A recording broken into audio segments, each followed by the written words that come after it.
Assalamualaikum warahmatullahi wabarakatuh.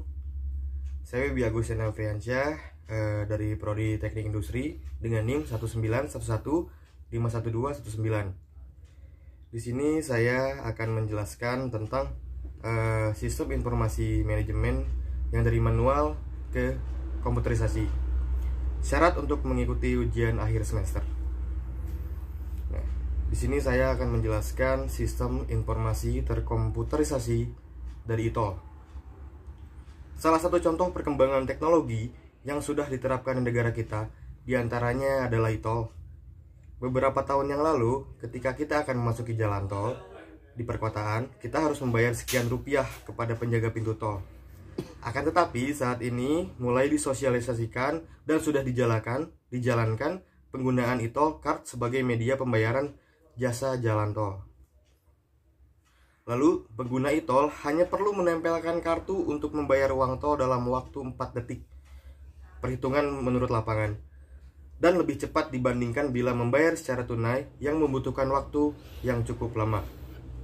Penggunaan ITOL juga mengurangi biaya operasional karena hanya diperlukan biaya untuk mengumpulkan, menyetor, dan memindahkan uang tunai dari dan ke bank. Jadi, tidak ada biaya lebih atau biaya tumpuk soal dari uang kembalian dan yang lain-lainnya. Nah, lalu di berikutnya ada DFD level 0 ini. Nah, dari si driver ini dilanjutkan untuk melanjutkan pembayaran menurut sistem informasi pembayaran dari ITOL. Nah, dari sini kita proses, lalu masuk ke server. Dari server ini diterimalah hasil tujuannya dari mana dan mau kemana. Lalu lanjut lagi ke pembayaran ke bank. Diregistrasi dan divalidasi oleh bank pembayarannya, lalu masuk lagi ke sistem informasi pembayaran ITOL, lalu lanjut lagi ke akhir ya, ke driver lagi dan pintu tol terbuka. Nah, di sini ada aliran sistem informasinya ya yang terkomputerisasi. Awalnya tuh ada mulai, lalu si driver itu mengetep kartu ITOL ya. Dari situ kita bisa terlihat saldonya cukup apa tidak.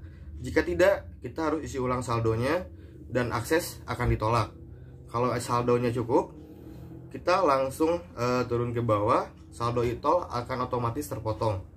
Lalu struk dan gerbang tol akan terbuka, lalu berakhir. Nah, kesimpulannya atau enggak kekurangan dan kelebihannya mungkin menurut saya sekarang tuh lebih terintegrasi dan lebih efisiensi, karena untuk pembayaran yang manual itu bisa menimbulkan kemacetan yang sangat panjang. Satu yang seperti itu.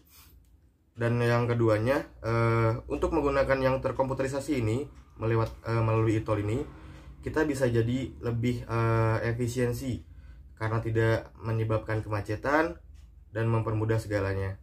Oke, baik, segitu aja dari saya. Terima kasih. Assalamualaikum warahmatullahi wabarakatuh.